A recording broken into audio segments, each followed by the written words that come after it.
when it rains, but if there's lightning, then it's not safe. So, yeah. Interesting. Well, welcome. And, welcome to Wrestling in the Cry. We're a little bit late today, which I don't know if you could get from the conversation earlier. I spent all day swimming.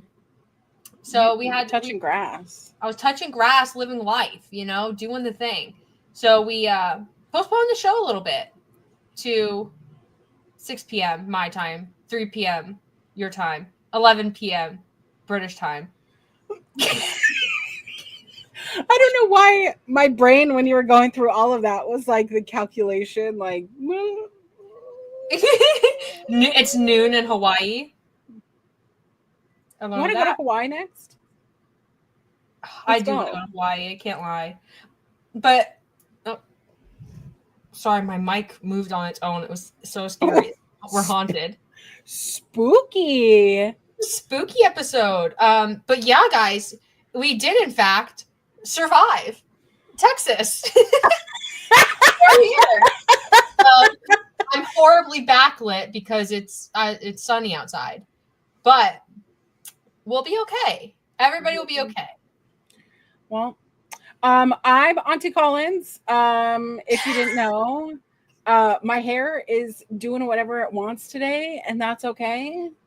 We're not going to acknowledge it. I got back from swimming, washed my hair because you need to get the chlorine off your scalp. And this is what we're rocking with on our weird evening episode of Wrestling Made Me Cry.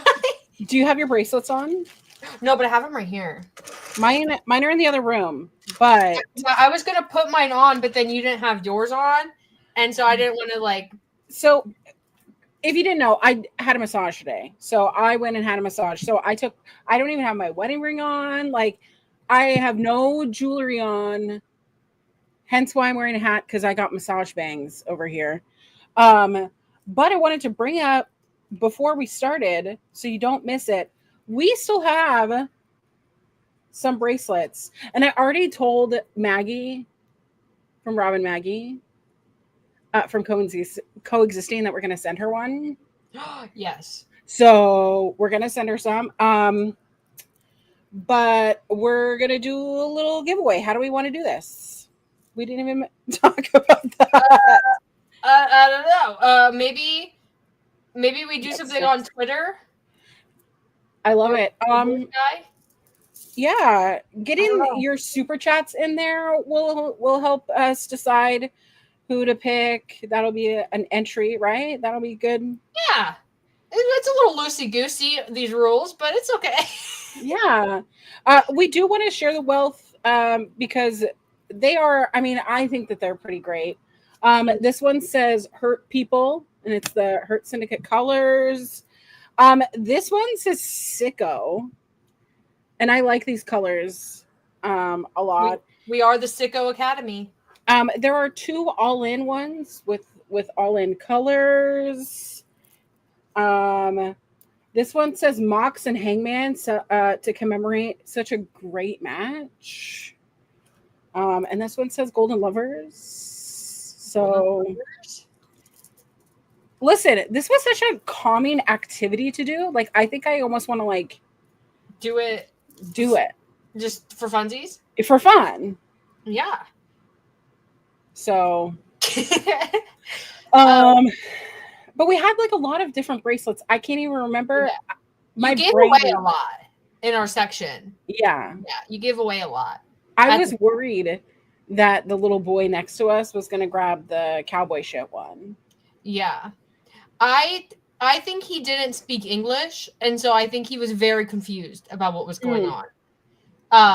He was cute and he was great, but he was cute.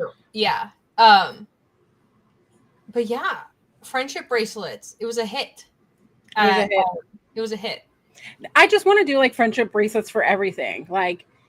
We're going to a baby shower, friendship bracelets. Baby showers is so cute to do. Oh, bridal shower. Yeah, bridal shower. Yes. Oh my gosh. Yeah. Book club. If you go to a book club. Yeah. Why not? I'm into it. But I had a lot of fun at Y'all In. We're gonna talk about those matches that we really liked. We're gonna talk about some other wrestling things today. But if you wanna enter in to get one of these cute bracelets, send in your super chats, and we're gonna pick a couple winners. Sorry, sending out my "We Are Live" post. I'm drinking a zero sugar Kroger brand root beer, by the way. Ooh, Really good. I saw your DC earlier. Yeah, I had a Diet Coke this morning because I had to get up early on a Sunday to go swimming with my family, which was great. I'm a little bit sunburnt, not too bad.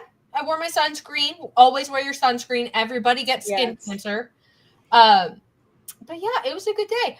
All In, an excellent show. I had an absolute blast at this show. Did you feel like it was 7 hours? No, it didn't feel like it. The only time I started waning a little bit was when me and you got up and we did we buy Diet Coke?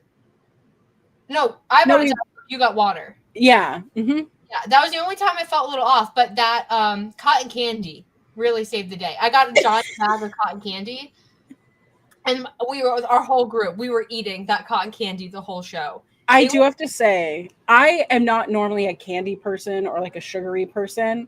Mm-hmm. And that was like fueling the insanity of it all. So just like that's the secret hack to AEW shows. I do this every time. I get a Diet Coke and then a candy. Sometimes I get cotton candy, sometimes I get Skittles. But you need the sugar to keep you going because your emotions are running so high, especially this show. Yeah. Because this was topsy-turvy, emotionally turbulent. I mean, I will mention, and I have been a hub of it because I haven't stopped talking about it, but AEW, figure out your freaking merch lines. Figure out your freaking merch, because I spent the first hour and a half of being in that building in that gosh darn merch line for them to just lost. I really did. That's why I texted you. I was just like frustrated because not only was I like in the line, I'm to a fault, I follow all rules. Mm-hmm. Like rules of the line is first come, first serve, right? So I'm watching people line cut. I'm watching people just like not listen to the patterns of the line and just like merge into, when there's no crowd control, this is what happens. Yeah. So could I have cut? Yes. Yeah. Should I have cut? No. However, I get up there and I'm like, okay, I wanted the all-in jersey, the baseball jersey. I wanted to get all three of the picture. Mm-hmm. And I wanted the Y'all In shirt and a bandana. I go up there. They're all out of the jersey. They're all out except 4X and XS for the Y'all In shirt. There are no bandanas at all. Not even the cute Young Bucks ones. And all they had really were those portrait shirts. Yeah. And I was going to get the Moxley Hangman one, but they either had it in a large or a 4X. They had all the other sizes, but for some reason, XL, 2X, 3X, they were all sold out. And I don't get it. I like my shirts a little baggy because depending on the design, I could go to a large. But it has a lot of words on it, and I was annoyed. Yeah. It was crazy. Because eventually you came back and you had the shirts. Yeah. We did, but it was quite literally like the entire 0 hour. Yeah. And it was like into the first match. Mm-hmm. It was wild. It was wild. Also, ventilation in this place, abysmal. Okay? They had so much pyro. Okay, AEW normally pumps out some smoke anyway because it makes it look cool on camera. But the pyro produced so much smoke and it went nowhere. It went into the concourse. So like you're in line waiting for food or merch or the bathroom or whatever, and it's smoky. Mm-hmm. That is, I've been to so many AEW shows, so many pay-per-views, and that has never happened to me. It was crazy. So I'm going to show you guys. So I kept touching my eyes, and I had like things that were like scratching my eyes. I think I had a sty, but like styes happen when you're like rubbing in bacteria. Look at my swollen eye. I couldn't open my eye. It was crusty too. It was crazy. But listen, the wrestling was really good. It was so good.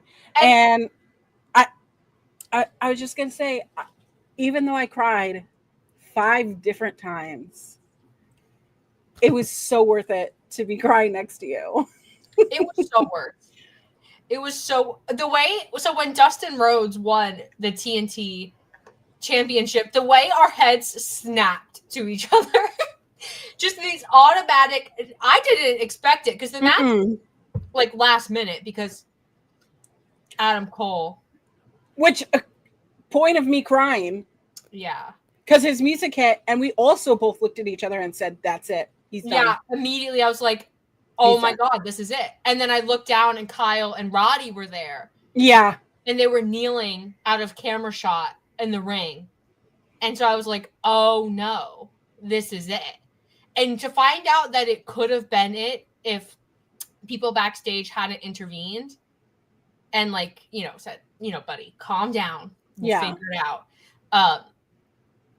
Heart-wrenching. Like I when I say Adam Cole did that speech, I cried. A lot of people in our section cried. It was crazy. And then probably 60-70% of the crowd got up and left.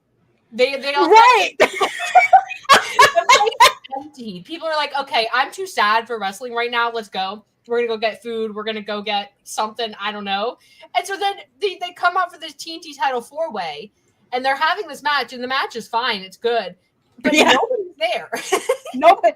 We are not mentally there because we're processing. Adam Cole is probably done with wrestling for quite some time. And we find out later, thanks to Fightful, that it's due to head injuries and concussions, which everyone on this trip learned that I've had 4 confirmed concussions in my life. I don't remember the whole 4th grade. And that's when I was still in like the, kid stage, where if my arm was cut off, I could probably grow a new one, like that very salamander stage.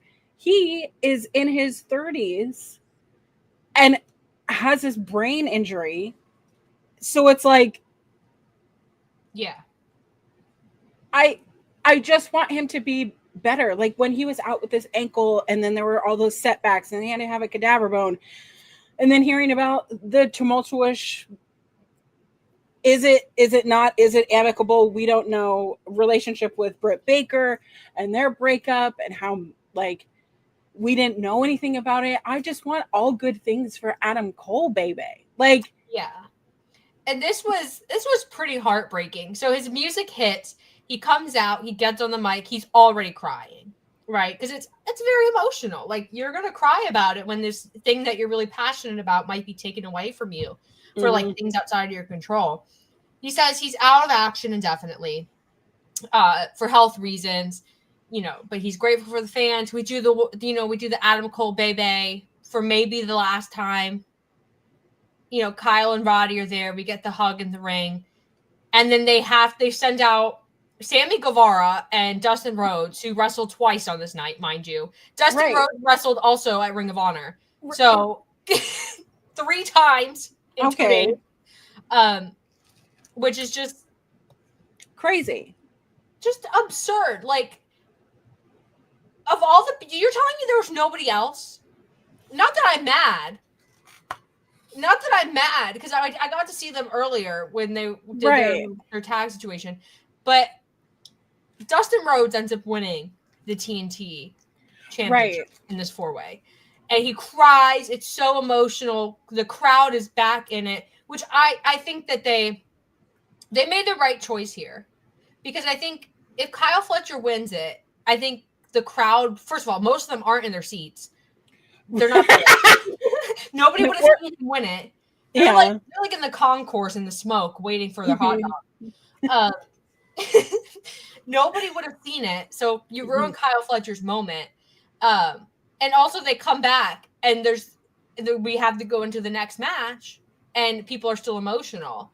But like, because it's Texas, I think having Dustin Rhodes win it and have this big emotional moment, I think it brought a lot of people back into the show. Yeah. And then Kyle Fletcher, he can destroy Dustin Rhodes. And AEW, it's like a zero sum. Nobody loses or gains anything.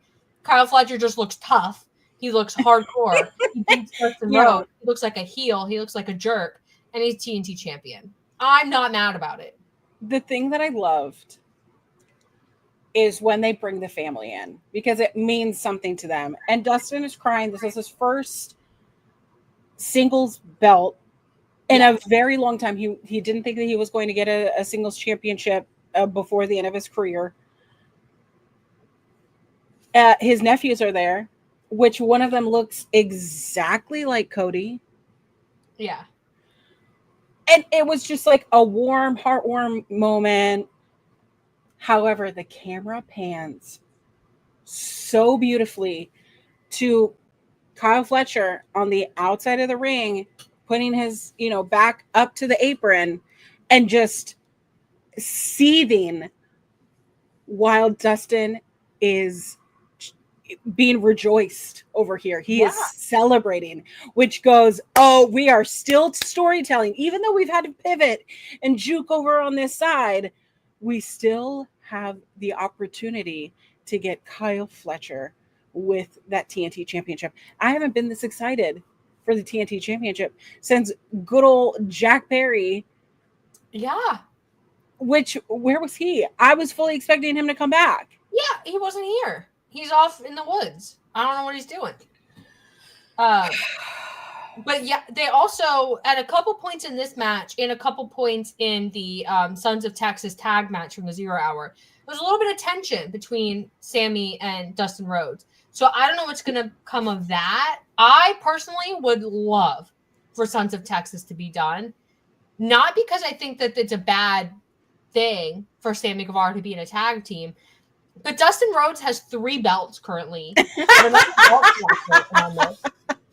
Yeah. And the Sons of Texas, they're not an AEW thing. It's like a Ring of Honor thing. Right. And Sammy, you guys know I have my gripes with Sammy. I'm not a big fan. He's I could do without him. But I think it's time that we really like push him into the deep end and see if he can sink or swim. Like, it's been so long, and we've done it with all the other pillars, and they all swam. So I think it's now or never. Make it or break it, kid. And that's so crazy to say, because he's held the TNT championship 3 times already. And what a disaster that was. But yeah, it was literally the hot potato between Cody and him, and then him and Darby. Like, he should be up here, and he's still down here. Granted, it's okay.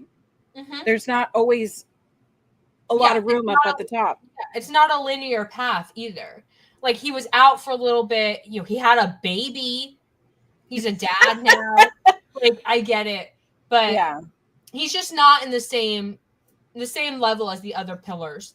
And a lot of people who weren't pillars, who came in later, they immediately jumped him in line. Mm-hmm. So I'm not mad about it. I thought this match was fine. The TNT title 4-way. Their tag on the pre-show was fine too. Nothing really stuck out at the pre-show, so it's whatever. I still haven't watched the pre-show. The gospel guys were fun. Got a massive ovation. Trent, what is it?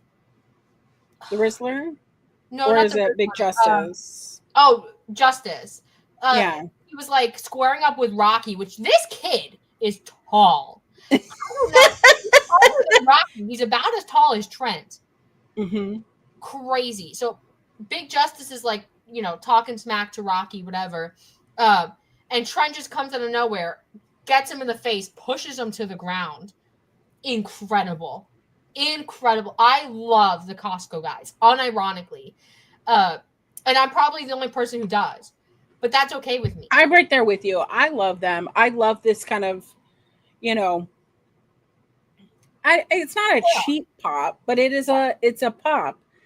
And I don't know. I love a father-son dynamic. Maybe it's because I don't have a relationship with my own father, but it works for me. So, yeah. And I loved this match. Was not great. Not gonna lie. Yeah, it was not like gonna break any records because, okay, yeah. So it was Big Boom AJ, the dad of the Costco guys, and the conglomeration. Accompanied by Big Justice and the Rizzler, and the Don Callis family, but not Kyle Fletcher to cash the Don Callis family, like the people in the Don Callis family that nobody's sure why they're in the Don Callis family because they only show up randomly. You know what I mean? Like Trent and Lance Archer and Rocky. But it's okay because the match was fine. It was good. Lance Archer was the star of the match, but it's fine. And then Big Justice hit a crazy spear. So good. But anyway, Costco guys, it's whatever. The crowd popped big for them. Costco guys, it's whatever. It's whatever. I like them. Crowd popped for them. Boom. We bring the boom. I love that they maximize every minute. They're like, well, we're getting an entrance and you want us to shake some hands in the crowd. We're going to walk the whole ring. We're going to shake every hand in the front row. Yeah. I love them. Knowing that those front row tickets are somebody's rent. Yeah. Those VIP packages, though, they're very tempting because they did have payment plans on them. But, we resist. But that was like the highlight of the 0 hour. You don't need to go watch it. I just filled you in on everything that matters. Okay, perfect. So, the Ops and the Death Riders, Trios title match, AEW Trios title match. I'm very confused. Okay. Samoa Joe is like the hottest act in this Ops. Yeah. Group. And I think he's hot. He's like more over than anybody in the Death Riders except for Moxley right now. Right. But they sub in Gabe Kidd for the Death Riders. Because I don't know why, actually. Gabe Kidd is just an honorary Death Rider, I guess. It was Claudio Wheeler Yuta and Gabe Kidd. Because I'm assuming that Pac is. Yeah, and I guess he kind of is a Moxley vibe. He kind of fits the Death Riders. He kind of suits the Death Riders. So then it's Shibata, it's Hobbs, and it's Samoa Joe, who take the win. We see basically nothing of Hook, and then the Death Riders take out Samoa Joe, and they put Samoa Joe. They take him off the chair. They put his head in, you guys know, in the steel chair, and they hit it, and it's like, oh no, they broke his neck, whatever.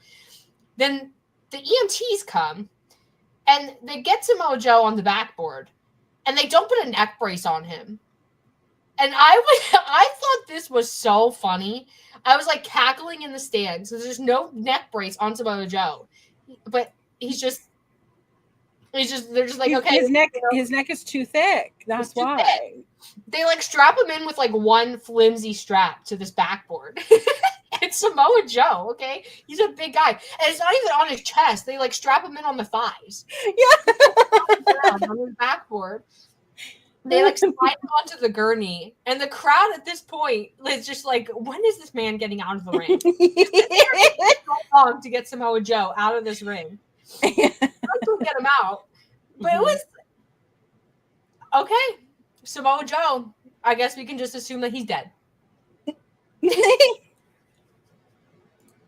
He's Trios champion, though. No, he can't be dead. But when is he going to come back? I guess maybe they wrote Samoa Joe off so that Hook comes back and takes Samoa Joe's spot. Maybe like that's how we do it, and then we have trios champions Hook, Hobbs, and Shibata. I don't know, but so they Hobbs and Shibata, they escaped fine. They're uninjured. They went straight for Joe, and they said, "Buddy, you're dead. Break the neck." The Death Riders must have hired these EMTs because they did not care that this neck was broken. They said, "Oh, we'll jostle you around a little bit and really like make sure that you'll never walk again." They did not care. No care in the world. And then the match was over. I mean, I still can't believe that we saw Gabe Kidd at the coffee shop, but we didn't actually see him. But he was there. Yeah. We were too busy playing Scrabble. We were too busy playing Scrabble. Yeah. Verifying our words.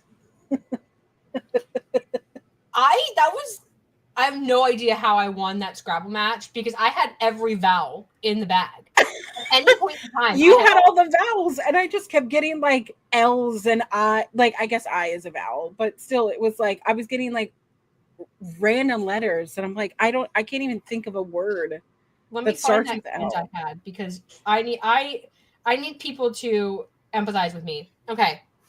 At one point during this game, chat, the letters I had were J, I, O, U, O, I, E. That was my hand. Okay. Oh. What do I do with that? Nothing. There's nothing you can do with that. That coffee shop, insane to me. And then we went straight to the grassy knoll to see where JFK was assassinated. Which they have an X in the road where JFK died. It's not funny. It's crazy. But like what? I mean, I think that this is probably the first like place I've ever visited that like someone was assassinated. Mm-hmm. But I just didn't expect there to be like an X on the ground. Yeah, because if you go to like Ford's Theater, okay, where Lincoln was assassinated, they have like a whole thing on the booth, like that he was. It's not really the booth he was in. They had to reconstruct Ford's Theater, whatever. But there's like American flags. It's like pretty. Yeah. No, JFK. There's like the grassy knoll. There's a plaque and an X on the road, and a dude selling conspiracy theory books. Oh my God! Wait. Was it your sister that was buying the book or buying the? No, it was Angela. Oh, it was Angela. Yeah, sorry. I wanted to cut the pictures out of it for her scrapbook. Oh. Yeah. That is incredible. That is incredible. I just know that like he was giving me like vibes that I was like, oh, so you've been engulfed in this for mind you, he didn't write the book. He was hired to sell the books for the guy who wrote the book. Mind you. That's what we were dealing with. So his job is literally just to be there 24/7 and sell the book. Yeah, I guess. He was very nice when I said I didn't want to buy the book. He was very he was very polite. It was just an interesting experience. Yes, it was intriguing. And then this was the day before the show. Mm-hmm. Yes, but back to wrestling. Before we get like a weird flag or something on YouTube. Imagine there's a wrestling show on the grassy knoll. I can't imagine anything that would be like crazier. You'd have to like there'd be riots about it.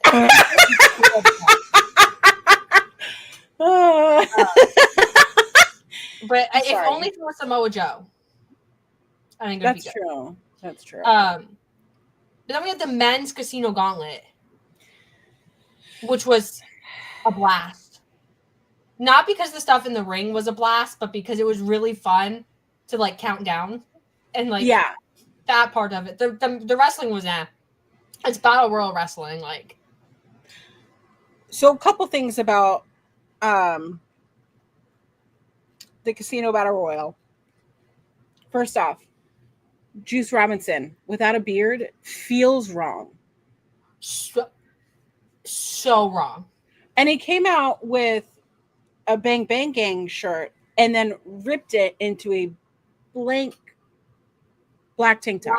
Black tank top. And he has black pants on as well. So I was confused. But then I'm also remembering there was a guy who looked like him when we went to the Walmart the day before. That guy looks familiar. I don't know why that guy looks familiar. Well, I was walking around with my Kenny Omega figure. And you let me embarrass myself like that? Was it embarrassing? Oh, by the way, I have to show you guys my Kenny Omega figure. I stuffed this into my bag. Perfect. It's perfect. Can I tell you? So I got a Ricky Starks one because they still had Ricky Starks Walmart exclusive figures. I put it in my bag, and as I'm going through TSA, they made me take it out of the box. Why? They wanted to know what was inside. Something was going off in the metal detector. Oh my god! My Kenny Omega, he didn't take it out. No metal detector action. We were good. That's really rude. Did you check a bag or no? No. I just had my backpack, my like one little bag. Yeah. But yeah, Juice looks somehow 20 years younger, but also 20 years older. Yeah. But listen, I support a man. I support a feral man that is trying to rebrand. Just can it be a little bit more obvious that like I'm trying to separate myself from the Bang Bangs. Like I want to do this myself. Like, are we getting a Bang Bang Gang is on the show? Right. Juice. Right. So I don't know. Maybe they're rebranding the entire Bang Bang Gang as its own like away from Bullet Club. I guess because they kind of were before both Juice and Jay got hurt. It was kind of like because it was like Jay was off doing Jay White things. Like remember when he was like weirdly feuding with the Death Riders, but he was just kind of there. Like nobody told us why. Yeah. Jay White. But yeah, Juice was like the highlight of this for me. I was very confused. Mm-hmm. But he did get a really big pop. And did you see the reaction video? They posted his reaction to the pop. It was so good. So good. I've never seen a crowd pop harder for Juice Robinson. And he deserved it. He absolutely. But this crowd was so hot for this gauntlet match. Every time someone's music hit, regardless of who it was, they were out of their seats. They were ready for this gauntlet match, except for MJF.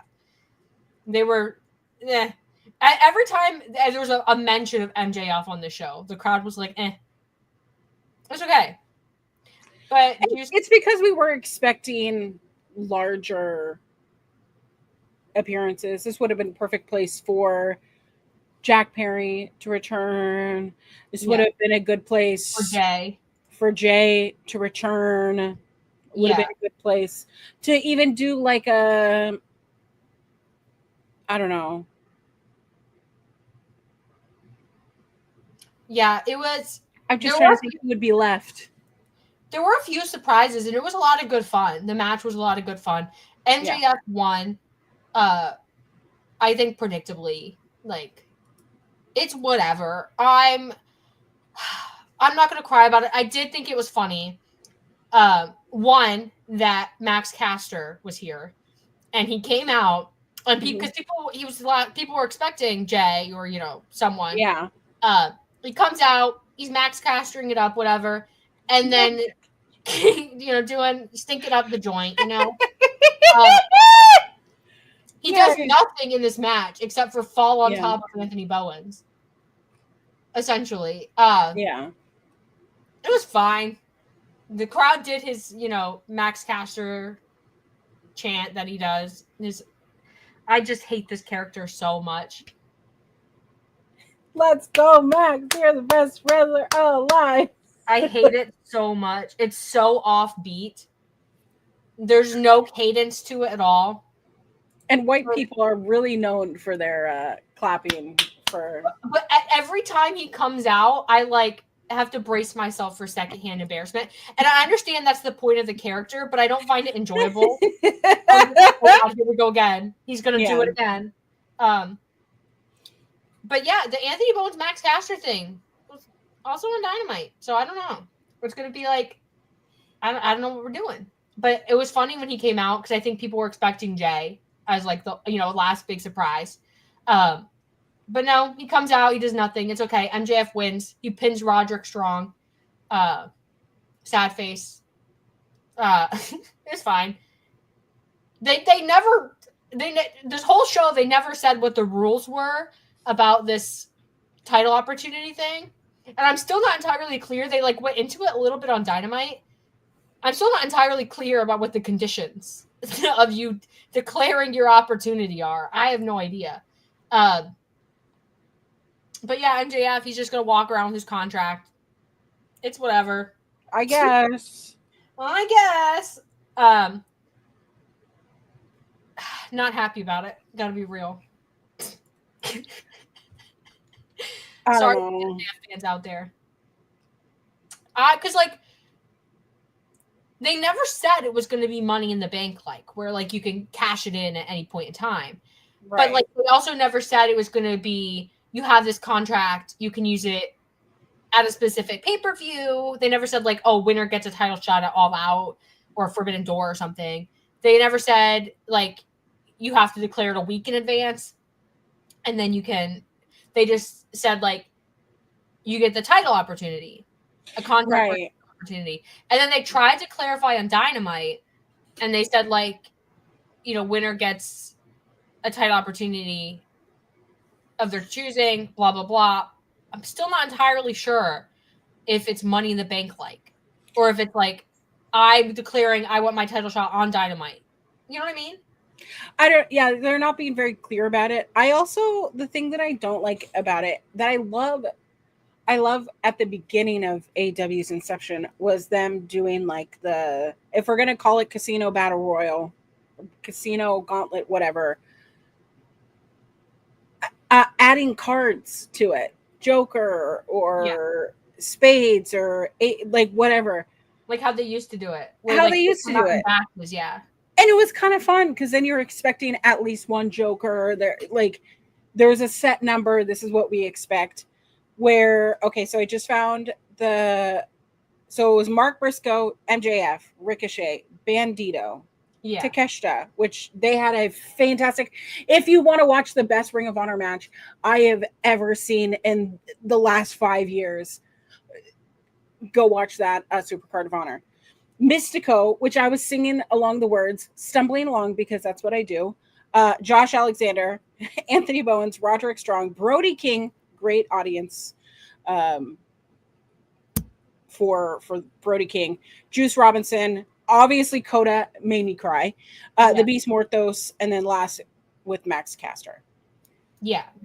None of them, except for MJF, screamed this person could go after the championship. Which, going into it, before I even knew who was in it, I was like, it's probably going to be MJF, because like his whole thing with the Hurt Syndicate is that he's using them to get a title shot. It kind of makes sense. But the surprises were nice, so it kind of made up for it. The match itself, like nothing all that spectacular happened in the match. Mm-hmm. It was just like standard run-of-the-mill battle royal type wrestling. Right. Which the joy of this match wasn't the surprises. The women's gauntlet match had much better wrestling, in my opinion. But absolutely. So absolutely. You take what you can get. We balance. But yeah, with that said, I groaned, but I was fully expecting MJF to win. Yeah. Boo. Over Roderick Strong, which like, poor guy. Yeah. But do we want to talk about the Young Bucks versus Swerve and Will? This match was so good. It was so good. I had so much fun with this match. Yeah. Great entrances. Everybody like showed out. They were like, when we heard that there were ninjas backstage. Yeah. I was like, there's ninjas backstage? I was like, oh, makes sense. We know where the ninjas are going to be. But like out of context, it's like, what do you mean that there's ninjas backstage, Sean? They did a whole thing.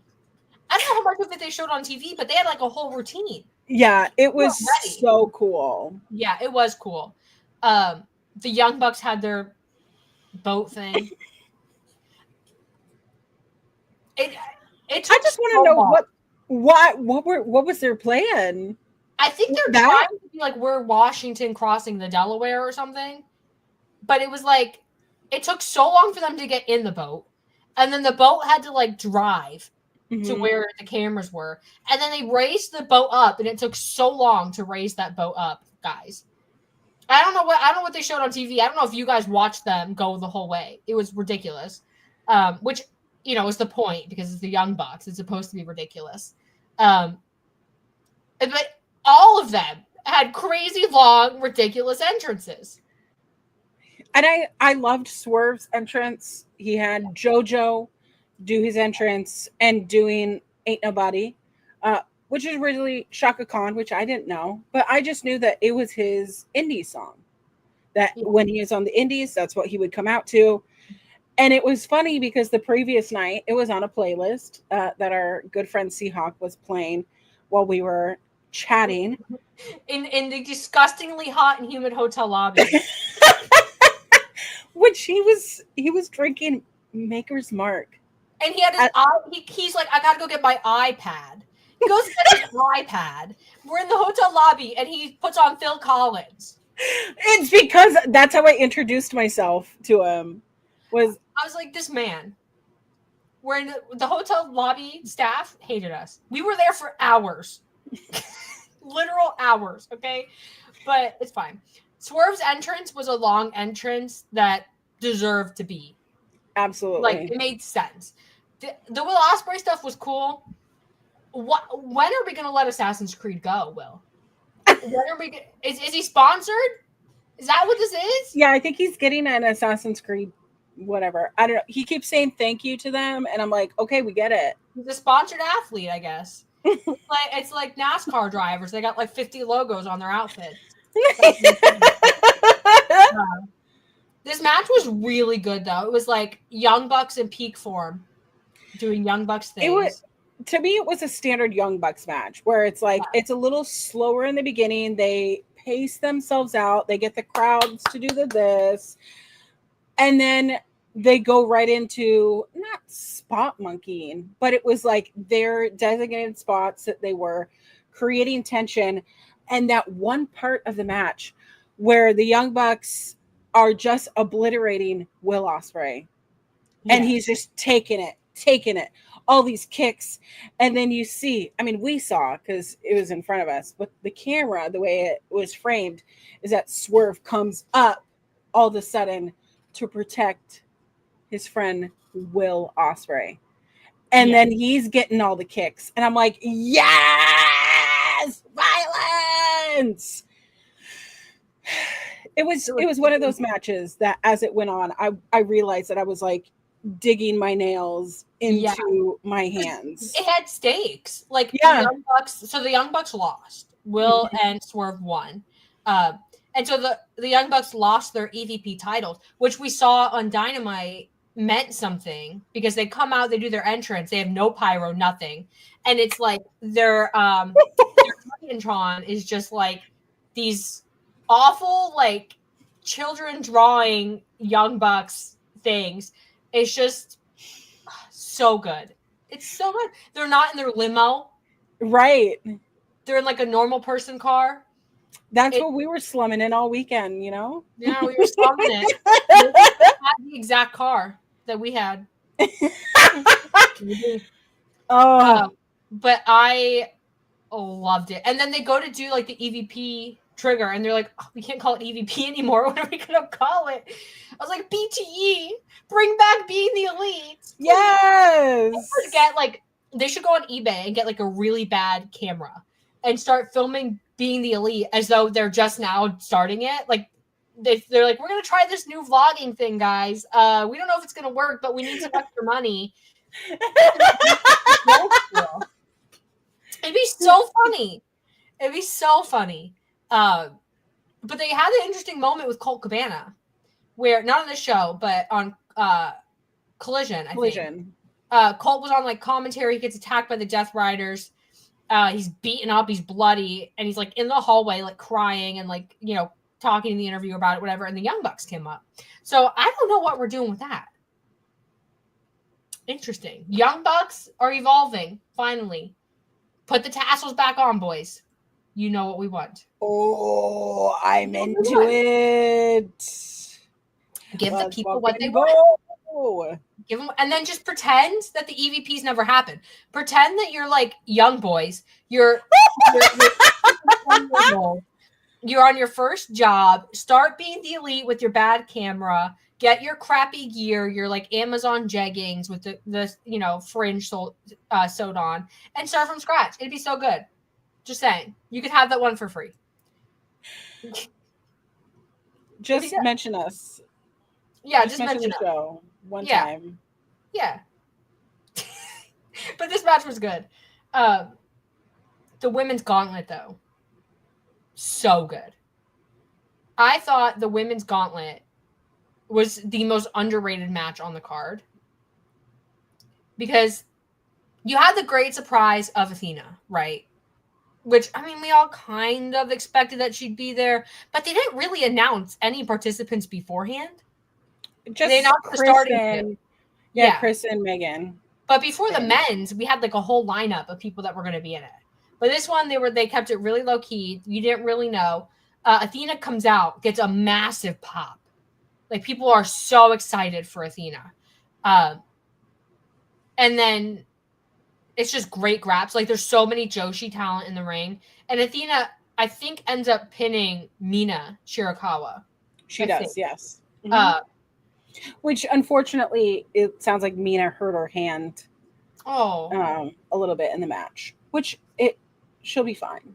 But yeah, she'll be fine. But it's still, we don't want any injuries to happen. No injuries. But we got the debut of Alex Windsor, who is now all elite.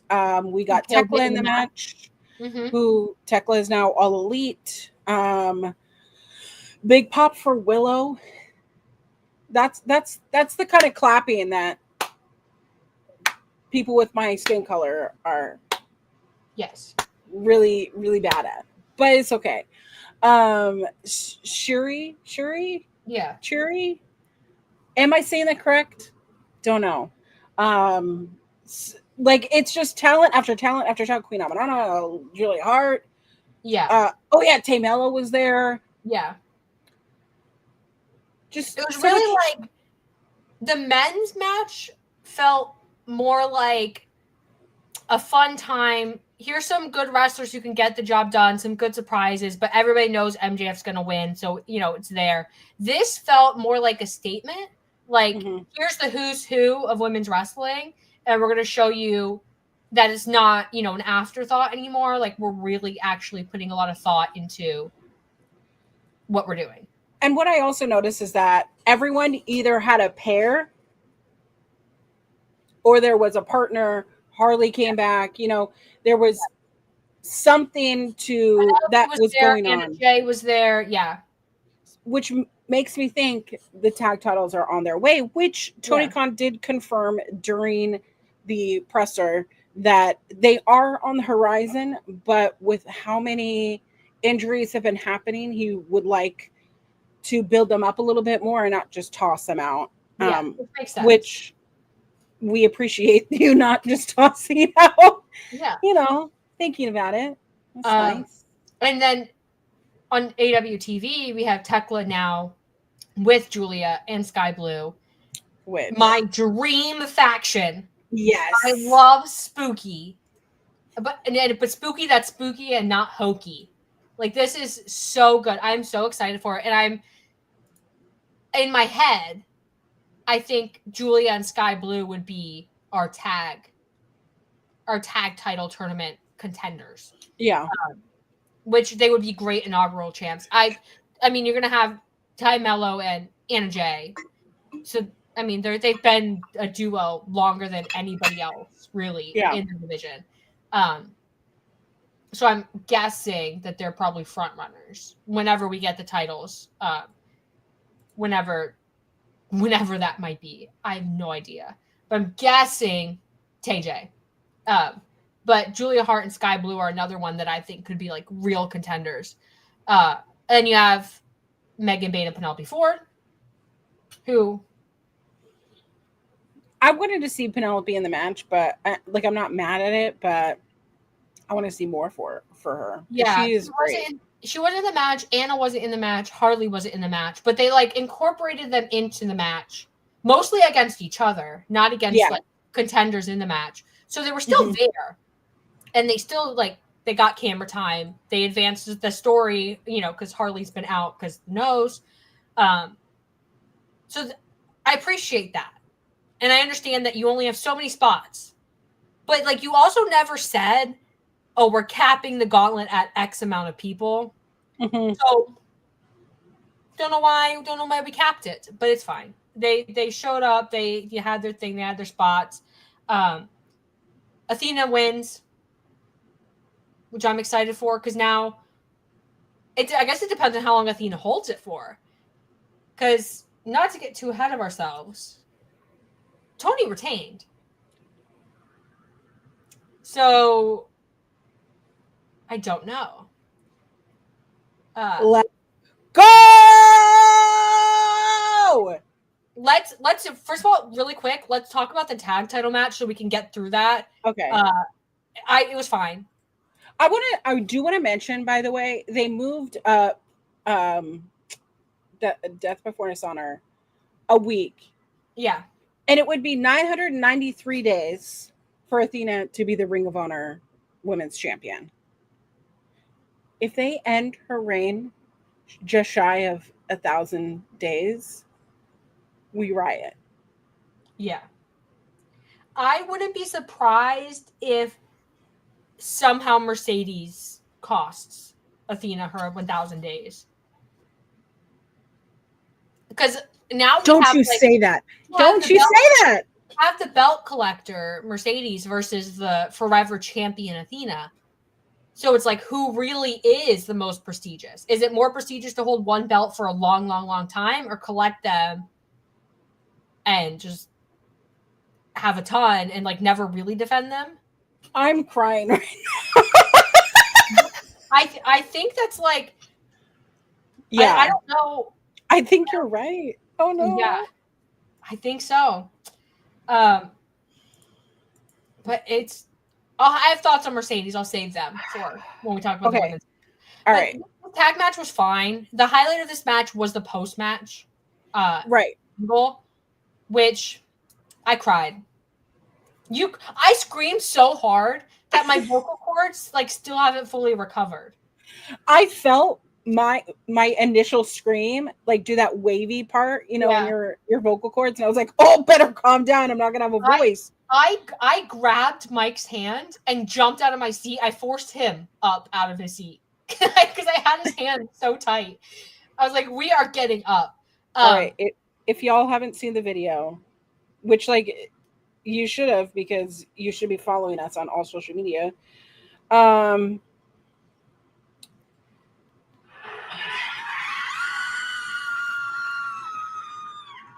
people behind you.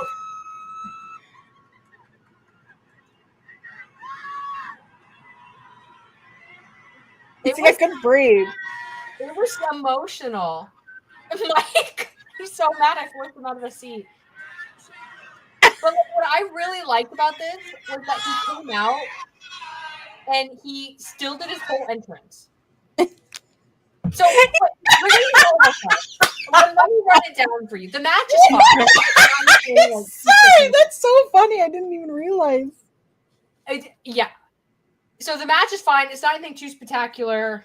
It is what it is. After the match, so the Hurt Syndicate, they retain the tag titles. After the match, Nick Wayne and Mama Wayne, they turn on Christian. They, got him for the concerto, whatever. Adam Copeland returns. He comes out. He does his whole entrance. He runs the stage, does the whole thing. Then he runs to the ring. He saves Christian, but it's not like an immediate reunion. It's like Christian's like very like not sure why Adam Copeland is there. He's very like he's just been betrayed by his son Nick Wayne. He's very obviously hesitant. Adam Copeland doesn't want to be his friend either. He's like, it is what it is, I guess. He like they helps him up, whatever. He says, "Go find yourself." Woo! Which is obviously a rebuttal of Christian's "Go F yourself." Yeah. This was a return that was just like masterfully done because they didn't immediately jump back into Christian and Copeland. Right. They kind of signaled that that's where we're going. But Copeland said, on AEW TV, I have no interest in like helping him. I'm here to take down FTR because they took me down. Blah, makes sense. It makes sense. Because now Christian is gone. He's going to go find himself, whatever. And then he can come back into the fray and he can help Copeland with FTR. This is just like masterfully done. I will say, I told you also, I did say that Nick Wayne was going to turn on Christian Cage. Just saying. You did. You certainly did, ma'am. And he did. And it was incredible. Mama Wayne, too. She was there. She also participated in this turn. The patriarchy is done, is what I'm saying. I just have to say, I have to be Adam Copeland's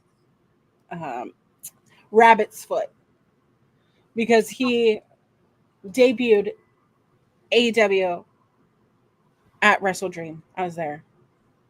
That's the birth of Wrestling Made Me Cry. Wrestle Dream the following year, he comes back. I'm there. Okay? He comes back all in. Yeah. Maybe I'm there. And he looked ready to go. He did. He's like, I'm here. Do this thing. It didn't occur to me that he did his full entrance and he did his full like running on the stage doing pyro while his friend is on the verge of being. Mind you, Nick Wayne is holding a chair this whole time. He's just waiting for. Yeah. But you know what? Adam Copeland deserves it, so we don't care. Excused. I'm just really excited. Because one, I'm a really big Edge and Christian fan. So Adam Copeland Christian, I'm a really big fan. I feel like, and I posted this on Blue Sky. Edge and Christian girls were like the OG elite girls, if you know what I mean. Like they really started that kind of like girly fandom in wrestling. They were like the ones. So I'm really excited. I don't know when Christian is coming back. Hopefully not for a minute though. Like I want him to be gone for a while and come back and have found himself. I want like vignette him like meditating on a mountain. And I want him like getting in street fights and getting his butt kicked. And then like being like, oh man, I'm not the guy. Like I have limits and I have limitations and I need friends. You know what I mean? Like I want him to go on a bender and I want him to drink juice shots. And I want him to like get massages and like acupuncture and like be a therapist and like read some self-help books and like, I don't know, read some classic novels, like read Tolstoy and like annotate it. You know what I mean? You know what I mean? I'm here to tell a story, and that is certainly a story we can tell, and I'm into it. Yeah. But yeah, patriarchy's donezo. I don't know if it's like Kip, Nick Wayne, and Mama Wayne are donezo. I don't know. I don't know. I hope not, because I think it would be really funny if they all stayed together. It would be funny. Without Christian, yeah. Like Nick and Kip, the sons, fighting for who gets to be the patriarch. Meanwhile, Mama Wayne is like behind the scenes, like pulling the strings. I'd be into it. That is one way to do it, sure. I'd be into it. And then, mind you, also, after this, we have a triple main event. Which I've never heard of a triple main event before. Me neither. All 3 matches were excellent. Right. I had a blast. But they announced, like, time for a triple main event. And I'm like, you can't have a triple main event. There's one main event. Only one match can happen in the last slot. And by like, you're just, what? We have 5 great matches now, so we're going to have a quintuple main event. No. You have one main event. I'm sorry. But so we start, of course, our triple main event with the women's match, because of course we do. It's Toni Storm, Mercedes Moné. Incredible Match. It hasn't gotten nearly the attention and I think the praise it deserves, because obviously Hangman Mox was so monumental. Right. I thought this match, everything hit. Like, it was so masterfully done. You have Toni doing this, like, flirty, teasing type thing, where Mercedes is actually, for most of the match, like, a little desperate. Like, really wants to put Toni away early, because she knows that she has to. Like, you have to get Toni early, or she has the long game advantage. They all get their shots in, you know, they do their finishing moves, their signature moves, everything like that. But it's like this constant, like, conversation between them of Toni being timeless Toni Storm, being the confident champion, running circles around Mercedes. And Mercedes, who we have seen her throw a lot of tantrums. We know that she's, like, pretty fragile. The character Mercedes Moné, the CEO, it's all superficial. We know that. And we really saw that here, where Toni Storm has, like, the substance and the confidence and the skills to back it up that Mercedes is trying to convey. And it was just like, this match was so good. This match could have gone 45 minutes, and I don't think it would have led up a single time. It went like 20, 25, but it was so good. 6 stars. It was definitely, it definitely was one of those matches that A, told a story, B, let it breathe. That I think is the biggest issue with a lot of women's matches, is that for some reason Tony Khan doesn't want to let them breathe, so they have to condense everything into this little teeny tiny pocket.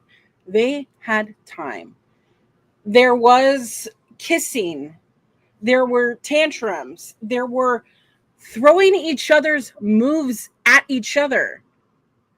Yeah. And the push and pull, the tug and release, whatever, was that Mercedes had a difficult time submitting Toni Storm during that entire struggle on the ground. For some reason, she couldn't keep her down. And where Toni Storm got me was when she kept doing her, what is it, Storm Zero? Yeah. And she just popped up, did another one, popped up, did another one, popped up, and it's like, this woman is insane. And I'm here for it. This is how you book a women's match. It was so good. Toni Storm ends up retaining. Clean, mind you. Amazing. It's an amazing match. I don't know where we go from here. I think the angle for Mercedes is pretty set.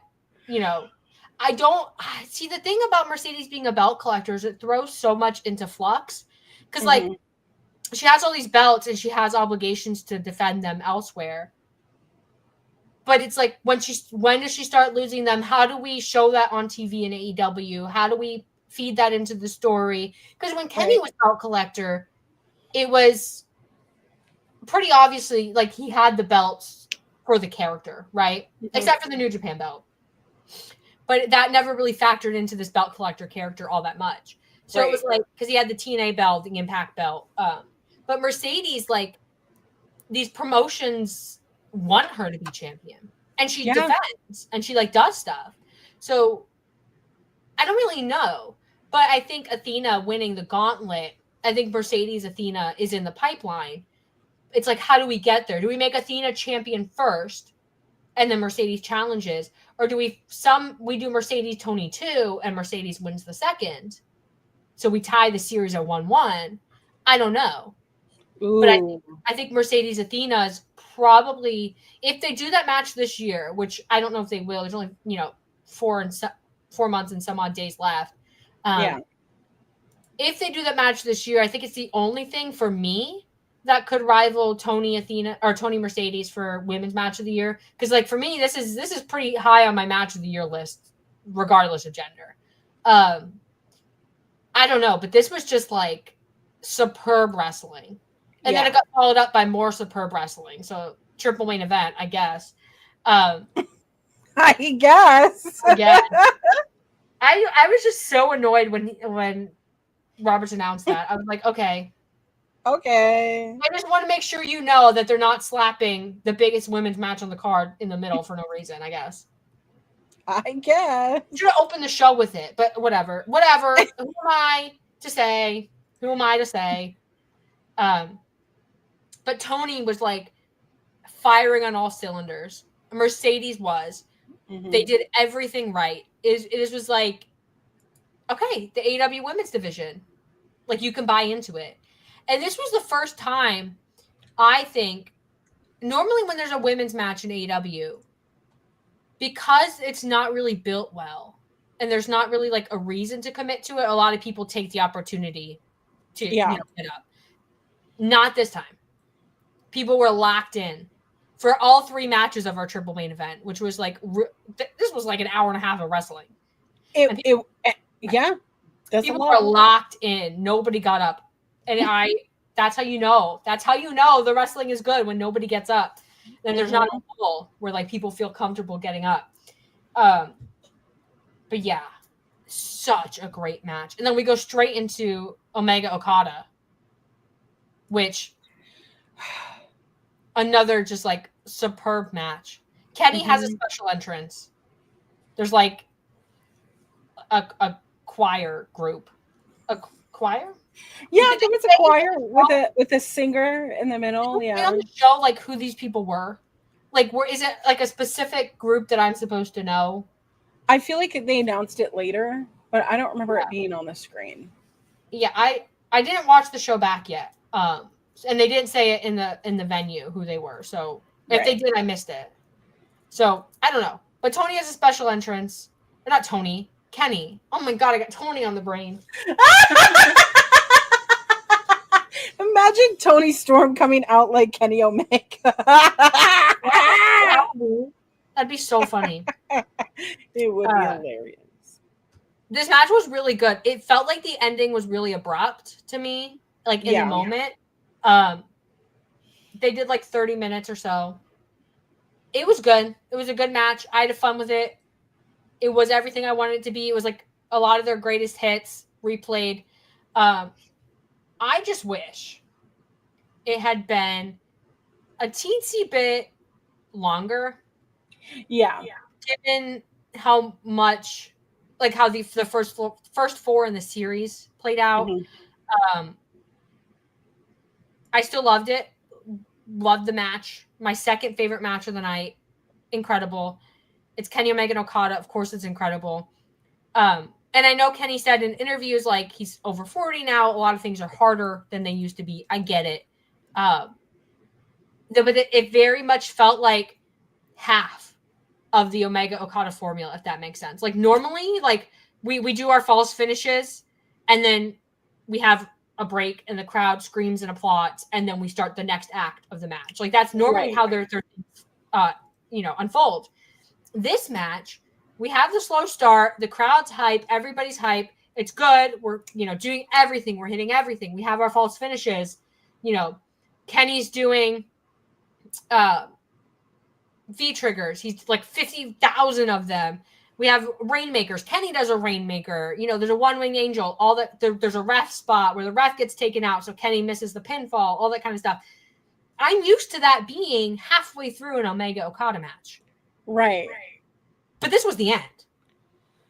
So it did feel like, a little like I was a little taken aback because my brain wasn't ready for the end. Like, I was still on like, okay, I'm going to get a breather in a second, because normally they do the whole thing where like someone kicks out and then everybody's so tired they lay in the middle of the ring and stare at the ceiling. And then everyone. But I still loved this match. I'm very glad I got to see it live. So I don't know, and I don't think we're ever going to see Omega Okada again in a singles, just cause like the expectations are so high, and like you can't really expect as they get older. You can't really like they're going to miss the mark eventually, and it's going to sour a lot of people on the story. But and apparently because Okada won, the belt is going to be defended under the Continental title legacy rules thing. Tony tried to explain it in the presser. Yeah. Didn't make any sense. Didn't make any sense. I mean, well, we'll see how it plays out, and it'll make sense to us eventually. But yeah, and then on AWTV, Okada Swerve. Okada like calls out Swerve. Which, like, okay. I'm into it. I'm into it. And now Kenny's gonna go away with some injuries because they kept playing the stomach. They kept playing the abdomen. Yeah. And Don Callis got involved. And everyone booed. Yeah. But here's the thing. Don Callis was also scared of Kenny, which was so funny. It's because he's a bitch. Don Callis. Gag. And his Don Callis family with all his little minions. Yeah. But yeah, I loved this match. This match is what we bought our tickets for. Mm-hmm. Like, this is what we came for. It was everything I wanted it to be. The only thing I wanted to be was to be up front. Yeah. Like, I kind of wish that wrestling shows could be like, okay, you pick your top 3 matches, and then somehow they make our seats go all the way to the front. Just for that one match. And then you can go back. That's I wish. They should do that. Tony Khan, look into it, bud. Look into it. Yeah, look into it just for us, though. Yeah, not for everybody else. I just want like robot seats that like pop up and hover, and I just like hover over the crowd and sit down.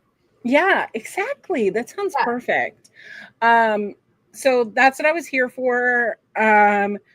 Okada looked incredible. It was the outcome I told you it was going to be. Mm-hmm. I'm so sorry. No, I'm fine with it. I said I was fine with Okada winning. I know you were okay with it, but yeah, I just think it makes less sense. But it's I don't know if Swerve is going to beat Okada. I think that he should. I mean, what a way to add prestige to this new title. But the new title, it has bits and pieces from both of our guys on it. Yeah. So it's got a one-wing angel in there. Right? It's a one-wing angel in there? Or is it a V-trigger?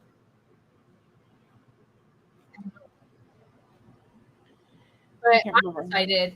I mean, Okada Swerve is going to be a great match because, like, I don't see how it couldn't be. And the idea of Hangman and Swerve both having singles gold at the same time is appealing to me.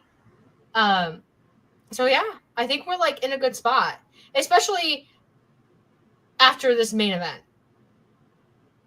Hangman Mox. Oh boy. I cannot tell you how much I cried at this match. And I wasn't being a bitch about it. It was just the fact that, we started the fucking Hangman Mox match with a fork spot. Yeah. Which the fork was, like, in his boot. Yeah. Have you ever put a fork in your boot? Can't say I have. Also, I do want to say, this was the funniest part, is that, well, first off, Hangman coming out to his original theme. Oh, yeah, I forgot about that. Huge pop. Huge pop. Loved that. The guys that were all on the floor, they all went to the entrance where the Death Riders first came out at the beginning of the show. Yeah. They entered at the complete opposite side of the stadium in the truck. And Yeah. you just see you see the headlights of the truck coming out by the Lockheed Martin poster, which I thought was neither here nor there, whatever. But you just see the crowd of people who are waiting for Mox to come out, just running. Yeah, they sprinted. Which it's like, there's going to be a car. I thought maybe that the car was going to do a full loop, like circle or loop, because they literally just came out and then stopped. Mm-hmm. Which, like, okay, cool. But like, why would you run towards a truck that's like making their entrance? Yeah. But I've never been one of those people that's like, I gotta go to the place where the wrestler is. I gotta go to the entrance. I gotta go, when they're doing stuff in the concession stands or whatever. Like, I gotta go. Never been one of them. But that was like a funny pop to me, because I was like, look at all those people running, because it was like, what, 50 people? And then Mox gets out of the truck, and they just reverse the truck back. Yeah. Bye, buddy.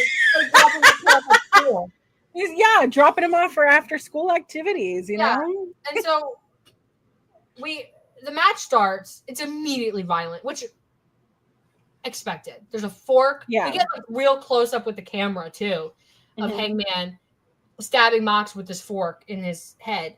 So he starts bleeding everywhere immediately. There was a bed of nails in this match. Barbed wire tables, normal tables, glass. It was everything in this match. That glass spot, when he just drags Hangman through it, the entire 26,000 was just, For me, for whatever reason, what really gave me the chills was the spot where the chairs are back to back. And Hangman gets Mox like spine to like the tops of the chairs. Yeah, that one really got me. Of course, the bed of nails. Of course, it's Moxley. He's like, we're gonna do a bed of nails, and I'm gonna take a spot. Like, I'm gonna be dropped on these bed of nails. All I was thinking was, it's gonna go through somebody's eye. That's all I was thinking, because I'm sick. Luckily, it didn't. Just Moxley's back. We had Danielson, who did the yes chant, where he apparently was not say it. He didn't say the yes. He didn't say it. He just, and then the crowd took over. We forgive. We had Darby coming from the rafters, which, mind you, he hung there for so long, and I didn't realize. Well, I had said something. I was like, there's a bunch of people up there in the rafters, like literally 4 hours prior. And I was told, sometimes they do the lighting stuff, and like they're doing, Which, mind you, but I didn't realize he hung there and wasn't on TV until like 5 minutes later. So he's hanging there watching the match. And then he's on camera. He gets lowered down. Incredible. Because they played his little promo, his, Mount Everest promo, which if I ever see Mount Everest again, it's too soon. If I ever hear the phrase Mount Everest again, we've used it to death because of this Darby Allin thing. But he doesn't steal the title. In fact, he helps Hangman win the title. Swerve also is here, by the way, in case you needed to know. He's also here. So yeah. This match was like a fever dream. Like it felt like 5 minutes, but also 5 hours at the same time. You know what I mean? There's so much blood everywhere too this whole time. Let's see, how long was it? I don't know, maybe like 40? That feels 35, 55. Oh.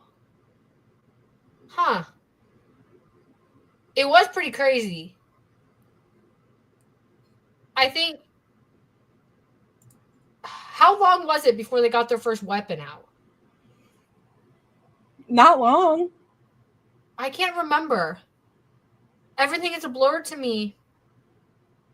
But anyway, crazy match. They're both cut up and bleeding everywhere, mind you, from the glass, from the nails, from the barbed wire table, which Moxley suplexes.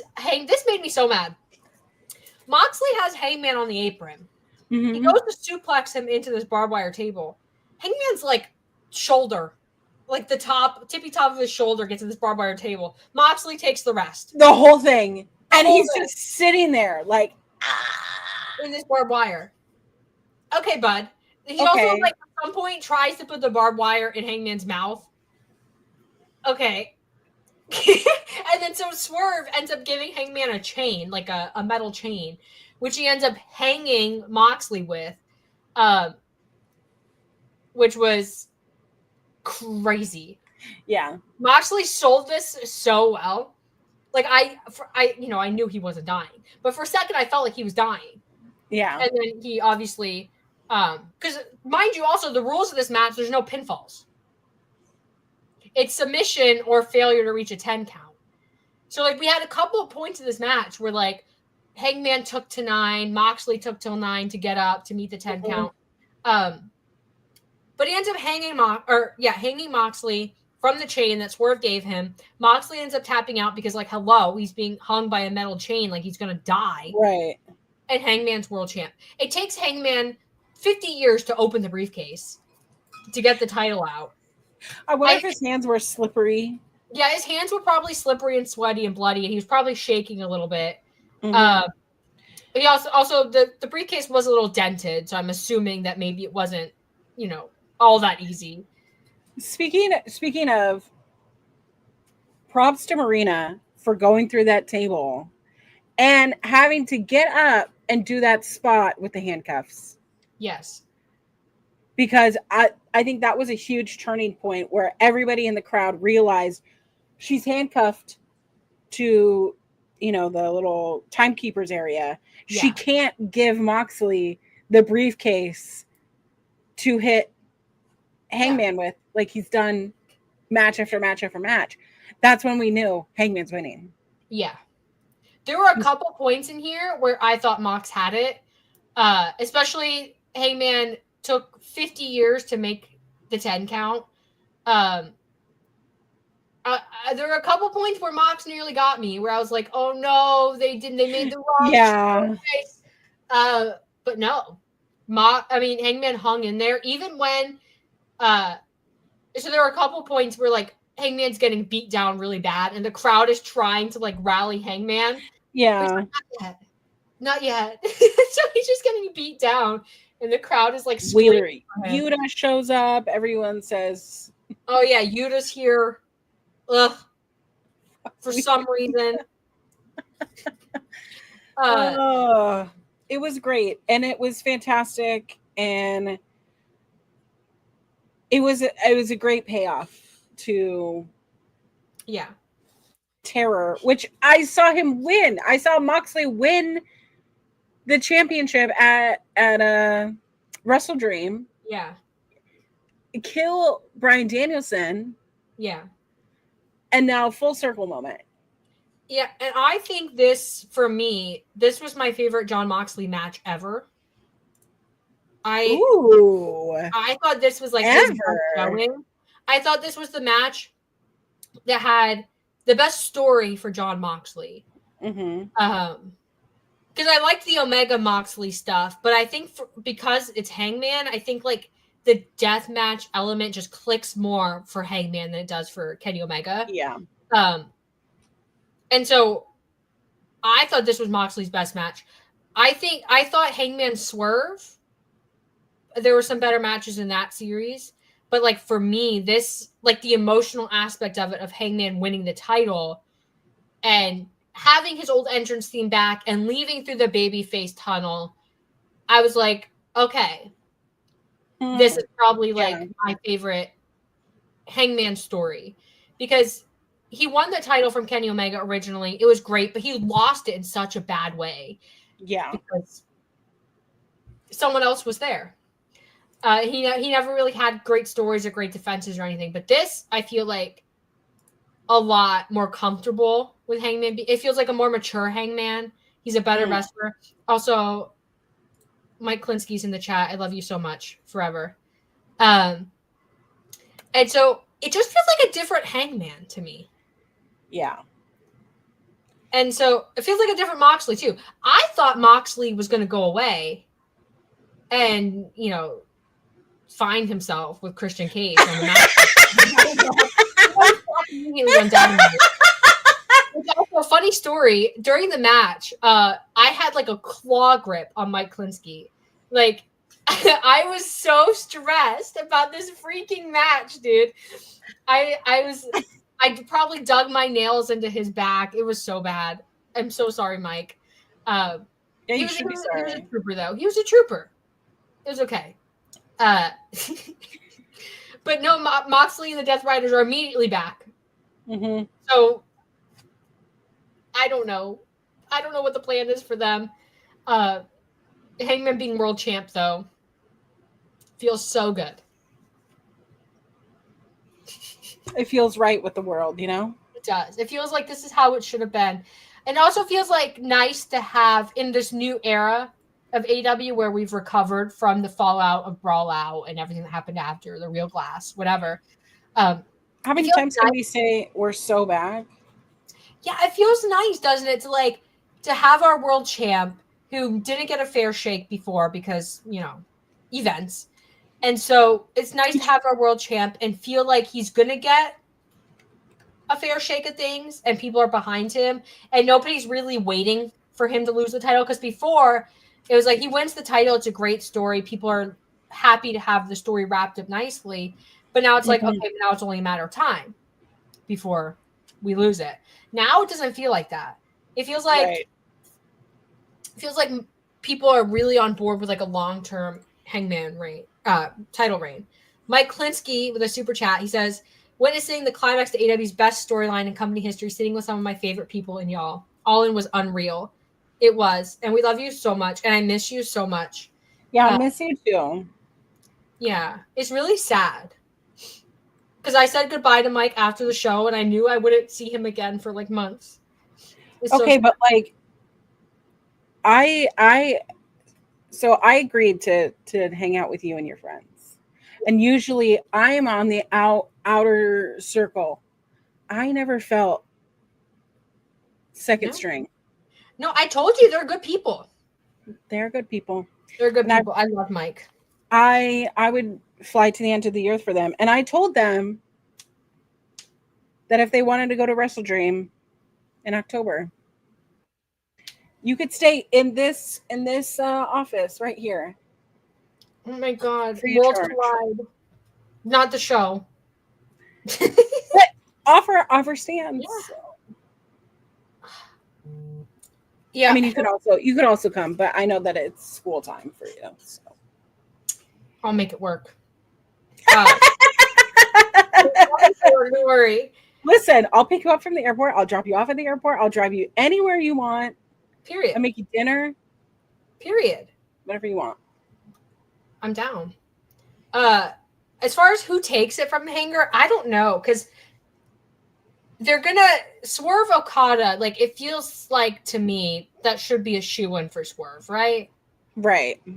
So if it's not going to be Swerve, and MJF is on the back burner, but I have a feeling that the Hurt Syndicate's going to do something to screw MJF over. I don't know what it's going to be, but it feels like that's kind of the vibe. So I don't know, because like you have Ospreay ready to go. Kyle Fletcher's going to be TNT, but you still have Takeshita, who you could easily like reheat, and he's back in the mix. Reheated nachos. Reheated nachos. That's what I learned. Jay White is lurking. That's true. So you have so many options for world champ. As long as it's not Darby. That's the slogan of 2025. As long as he hasn't done enough for us to believe that he could do it, you know? Yeah, and if he beats Hangman, I don't believe it. Like, there's no way. he could beat Moxley. Like they could have their feud and do their thing. Right. But I think Hangman should have like a really, really long title run. He deserves that. Have some real, like, you should start heating someone up now, but Mhm. not bring them into contact with Hangman yet. Like start the build, start heating them up. I don't know if, I mean, you could do Ospreay, but I don't know. Ospreay Hangman would be a really big matchup that you could do. And you could end Hangman's title run there, and he could get a nice send off. And I don't think people would be too mad at Ospreay about it. But Right. it feels so long away, like so far away, that you have to have someone in the interim. Like I don't know who it's going to be. That's not my job to decide. That's Tony Khan's job. But like you could get some legs. Yeah. You could get some legs out of this Hangman run and like really get some people over and have some really great matches.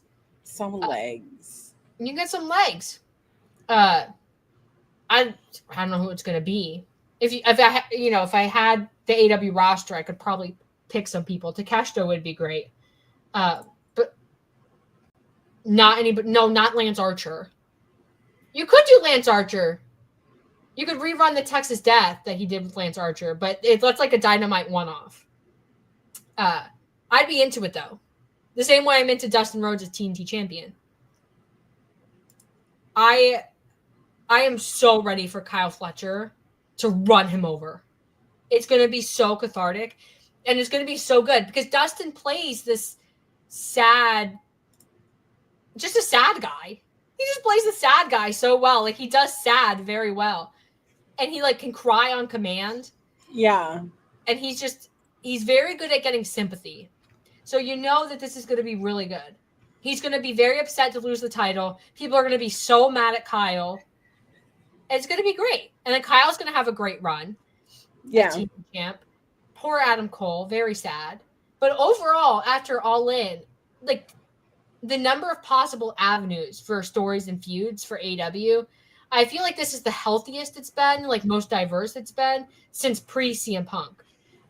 Like, because he was there, and I'm not opening the can of worms to CM Punk discussion, but the moment he got there, it really was, it's only a matter of time before he's world champ. So everything else felt like meaningless. But yeah, it feels like we have so many different things we could do. Men, women, tag, trios, all of it. The next PPV that we have is Forbidden Door. Yeah. In London. In August. Mm-hmm. Yeah. And the only thing that we have on there is that Tanahashi is going to wrestle somebody. Yeah. I'm assuming we'll get, Athena and Mercedes and someone from Stardom and someone from CMLL in a women's way.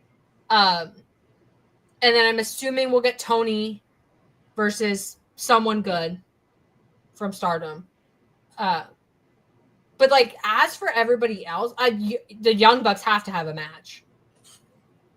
I don't know who it's going to be. I don't know. New Japan is in a rough spot right now. So, well, New Japan just had Goto go out with an elbow injury. Yeah, everybody in New Japan is basically injured. Everybody is working hurt. Yeah, is what Lyric was talking about. You want to go follow our friend Lyric.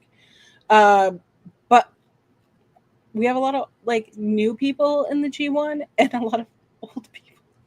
That's the story of New Japan of the last few years. Like they're really struggling to make stars. And after losing Ospreay and Okada, they're really suffering. But it's like, it's not AEW's fault. Right. But I would put the Young Bucks against someone from CMLL.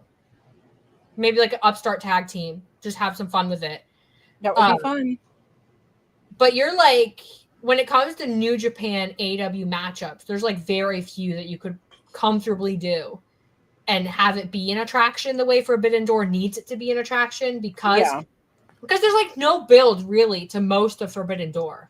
It's just like fun time thrown together matches that have something that makes them make sense, but it's not like this long-term build thing because it's Forbidden Door. Right. And most of the matches, like you have some title matches, but most of them are like exhibition style matches. So I don't know. I think Stardom's gonna have to pull a lot of the weight, and I think CMLL is gonna have to have a heavier presence than I think people are expecting them to be, and AEW. Yeah. But listen, I'm excited for it. I think I'm excited for it as well because it is also in London, which is going to be an insane, crazy, one of a kind, spectacle showdown. Because hello, it's at the O2 Arena, which very famous arena. I don't know how many tickets have been sold there so far, but it's a very classic arena. Zack Sabre Jr. is going to be on the card somewhere. That's true. He's like the guy for New Japan. Yeah, he's their biggest international name. I mean Tanahashi, but retirement run. So I don't know. I'm excited for it, and it's going to be fun regardless because the matches are always a good time. But yeah, coming out of All In, AEW is they're in such a good spot where they have stars and some despair. Like AEW, yeah. Like if you took out 5 of AEW's top stars right now, they'd be fine. Well, I mean, you have guys who are on reserve, not that they aren't ready for that main spotlight, but just hearing the crowd go for Brody. Yeah. Incredible pop. Yeah. Let's build more of those. Yeah. I'm excited. I'm excited as well. And I'm excited that we got to do this review. It just kind of made me sad that it's been a week and I don't know, I get that post-show depression. Yeah. Where I was looking so forward to doing this. I was having so much anxiety going into this. This is my first trip without my husband. Mm-hmm. And I did the thing. And then as I was going home, which 15-hour flight delay, insane, stupid. Yeah. But I just felt very grateful and very full of all the relationships that I made and just fully developed, hanging out with your sister, hanging out with Haley, meeting new people, meeting people that I only have known online and seeing in real life. It was very overwhelming, but I feel very grateful. And now I just want to keep going to shows. Yeah, so. You got the bug. It'll get you. I know. I also wish that I had the time off, though, that I could go to these Chicago shows, Yeah. What did you think of the venue on Wednesday and last night? I thought it was cute. So I said, oh, it looks like an Azteca. Yeah. Doesn't it? Do you know what an Azteca is? It kind of does. Well, isn't it? I don't remember the name of the venue. Maybe someone in the chat knows. But isn't it a really historic type of venue? So I guess that makes sense. Yeah. The vibes. But I thought it was cute. I thought it was a little strange, all the balconies and stuff. Yeah. But it's, the time that it was made. I like when AEW does these quirky little venues. Apparently, a lot of people were annoyed that they went from 26,000 to 1,000. Ugh. Don't we have better things to be annoyed about? Like the State of the Union? Don't you have, shouldn't you be worried about your paycheck and I don't know, loving your family? I don't know. Having respect for you on. Yeah. Don't you have better things to waste your thoughts on than Haven't you ever gone to like a comedy show or like a small, band and looked at a cool fucking venue and been like, how cool would it be to have a wrestling show here? Yeah. The Paramount, which is it's a big, very historic building, theater, like grand staircase, like could look like the opening scene of the Titanic, with the grand staircase. Yeah. Like that's the kind of building this is. There was an NXT filmed there. Yeah. Like an NXT live event. And I didn't know how that they were going to do that because I didn't know that the seats could move and whatever. But for those who went, it was a really cool venue because of how like the ceilings are really big and whatever. But like those are the shots that you remember, right? Yeah. You remember the big stadiums, but you also remember the Hammerstein Ballroom, Yeah. So having sorry, go ahead. No, I was just going to say, like, having all these unique venues, it makes every show look different, which is automatically more fun because all the big venues, they all kind of look the same at the end of the day. Like, they're all just metal structures with concrete and, like, plastic seats. Yeah.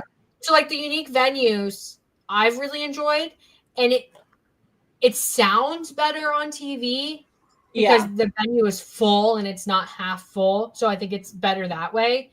And I think visually it's better. It's more interesting to look at. As even when AEW would run the big venues and they would light the crowd, they would like put the lights on the crowd. It still kind of looked not great visually. Yeah. And I think, I don't know, I think it just makes it easier for every show to feel important when you have all these different venues and everything's changing and the environment isn't so sterile. I don't know if sterile is the right word. I guess it is. Yeah. But I don't know. And I think the wrestlers see it that way as well.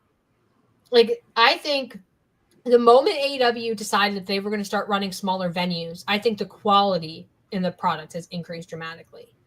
So I'm excited. I'm excited too because we got a couple weeks of this. We're switching it up. Then we're gonna go to Philadelphia, right? Yeah. Bring it on. Bring it on. It's gonna be a great start. Also, smaller venues, especially like main states like this, it gives some of those rigging crews the ability to have time off. Yeah. We respect it. And also, like, for a lot of these smaller venues, it brings in a lot of revenue that they need, especially the historic ones. So we're into it. We're supporters here. Supporters Absolutely. of the working man. Absolutely. Unlike a certain someone who but anyway. Yeah. Did you have anything else you want to talk about? Or the only other thing is I started watching Evolution. I got to the place of the Battle Royal before I came on here, just because a lot of wrestling does the body mush, sometimes. So I like to space things out. What I heard of it was really good. I couldn't watch it live because I was traveling, but so excited for Naomi. Well deserved. I don't know. I like the discourse online where it's like, well, guess we have to make this a yearly thing, which more women's wrestling is never a bad thing. That's true. I would just like them to put more women's wrestling on their main shows and not just book a show that people have begged for years to counter program another show. Women are not tokens and toys. That's all I'm going to say. I didn't watch Evolution because, you guys know. We get it. I'm excited mainly because Naomi has always been one of my favorites. And so I've always felt like she's never gotten her due, for various reasons. Right. So I'm excited for her. and I hope they continue Evolution. But I don't know if they will, because I haven't looked. I don't know how tickets sold. I don't know what viewership was like. I don't know, and I don't really care because I don't like to talk about business because I think it ruins wrestling for It me. ruins it a little bit. It Yeah. ruins it, yeah. But it would be nice if they could have it every year, or like,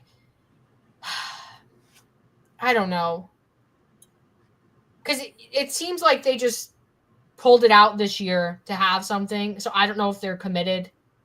I mean, the build towards it was very lackluster. It was very rushed. People also felt like it was rushed. It was up against the fucking Beyonce concert, which, like, okay, the overlap isn't that big, but come on. Yeah. And we know the undertone is that it was scheduled to be in competition with All In Weekend. Yeah. But you can't just call this a t-shirt company if you're acting this way. That's all I gotta say. Yeah. All I gotta say. I'm not gonna say anything because if I open my mouth, that's all I'll say. That's all I'll say. That's all I'll say. Yeah. Someone's gonna read it. But I'm gonna tell you, Kylie and I talked about this last weekend. We don't do this show to push our own egos, push our own agendas. We definitely don't just have a show to be cool. We actually want to talk about the things that we actually like talking about. And I do want to celebrate all women's wrestling. But when we focus mostly on AEW, it's because this is the thing that we love to talk about. This is what's important to us. And it's not saying that everything else doesn't matter, because it could matter to you. And you can have your own platform and talk about that. That's totally fine. But we want to lift and support, make this place a better place. But also, like, we're not here to push ourselves to be cool for the sake of being cool and mainstream. We're going to talk about what actually makes us cry and be emotional in wrestling, because that's how we genuinely feel. And I could propel myself probably further if I actually watched WWE programming regularly. Yeah. But I don't. Yeah. Because I want to enjoy what I'm watching. You said it, not me. I just hated that there were so many ad breaks.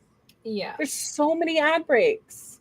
Yeah. My issues with WWE, I've said my piece. People don't need me to keep rambling about it. They know. But I will not be watching WWE. Probably That's ever. okay. That's okay. That's okay. Because you know what? There's other wrestling out there. Period. Did you want to? Was that your final thoughts? Yeah, that's my final thoughts. Also, remember, if you want one of these cute little bracelets or the opportunity to, we're going to be seeing who is popping in the chat, see who is sending in those super chats, and we'll probably post something. We'll post it more on the social medias. Yeah. Well, we have to figure it out. We'll figure it. Just be ahead of the game. Just remember to like, share, subscribe. Yeah, do the YouTube etiquette. The algorithm. Yeah. Tell us that we're cute and pretty. Yeah. Comment below what your favorite spot was in Hangman Mox. I need to know. There's a lot to choose from. Yeah. My final thoughts are that I'm very excited that I get excited all day Wednesday to watch Dynamite. Mm-hmm. And it feels like we're back. I don't know. We're so back. Do you want to plug your social medias and your thingies? Sure. If you like my face, find me _queer auntie. I'm gonna go on a small break. I'm still gonna do Sundays, but after the Mother Talking Post show, there will not be anything outside of this show for the month of August. Cool. Because your auntie is burnt out. Makes sense. You had a lot of shows. Yeah, I've been doing a lot, doing too much. So I'm just tired, just tired. And then once fall starts, I have some things planned in the horizon, and one of them involves getting Kylie to do an After Dark episode. We need to. We've been talking about this After Dark episode for 50 years. I know. We're going through it. But find me on all social media. You won't want to miss when I'm going live, or I don't know, just posting cute little things, seeing what y'all like. Just posting cute little things. Yeah, just cute little things. You can follow me on Blue Sky at Kylie Wrestling, and only Blue Sky. I guess Twitter. I don't go on there though, but it's whatever. Yeah, you're never on there. I'll go there eventually, and I'll find your follow request eventually. I am part of the new spooky Julia Hart Sky Blue Tekla faction. Thank you for noticing. I am spooky. But yeah, Blue Sky at Kylie Wrestling. And here's the big plug.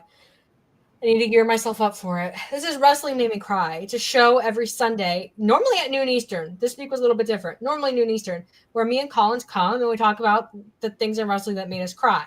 It's pretty self-explanatory. It's a good time. We have a good time. Wrestling Made Me Cry is on Fightful Overbooked, which is this current channel. And Fightful Overbooked is full of craziness. It's full of absurdity. It's full of like the biggest personalities. So subscribe to Fightful Overbooked. Go to the playlist tab. Go watch everybody else. There's wrestling content. There's non-wrestling content. There's like a lot of stuff. It's a good time. You don't need me to tell you how to navigate. You know how to go to Fightful Overbooked, subscribe, mind you, like this video, comment, YouTube algorithm etiquette, then go watch everybody else. Coexisting with Rob and Maggie, they're great. You got In the Weeds, also great. There's a lot over there. Go find it. You know how to do it. You don't need me to tell you. I actually need you to show me how to do it.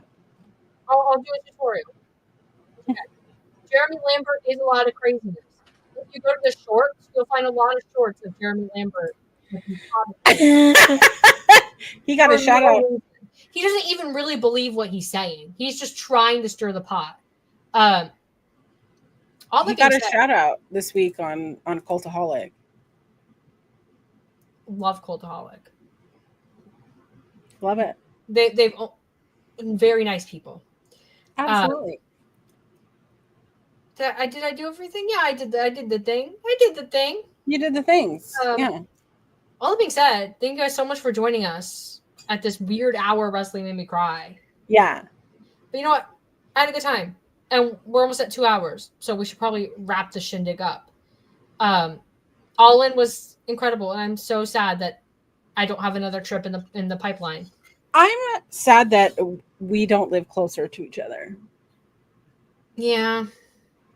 Like, that was one thing that made me kind of sad, is like knowing that I can't just be like, hey, I'll be over. Yeah, we're quite literally across the country. Mm-hmm. But it's okay, because I'm going to come stay in your guest bedroom. It's fine. Right here. Yeah. Right here.